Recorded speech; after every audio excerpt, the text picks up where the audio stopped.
And so then just see if you have 3 out of 4 things. So do I have an input? Yes. Do I have an output? Yes. This is input, output, which are both yeses.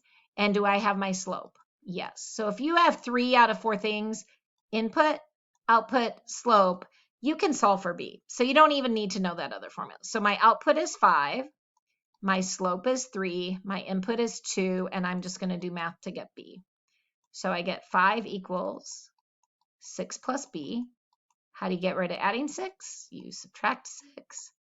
B is what? A -1? All right, now you're not done. You still have to write the equation. So you still have to fill in the blanks. So y equals, fill in the blanks. What do we have? Slope is 3.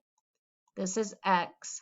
And then the -1 is your b. And we should have gotten the same answer either way. It just, kind of depends on what method you like. So if you're like, ooh, I really kind of like that new method, that's fine. You just have to recall this formula. So again, you'd have to cross multiply the slope formula. And let me erase here. So then if you cross multiply, you need to know it is what? 1 times y minus y1 equals m times x minus x1.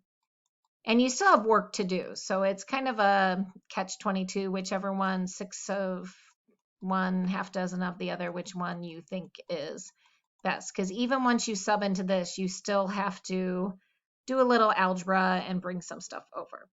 All right, I think we're good. All right, so we'll stop there and keep working hard. You're almost done.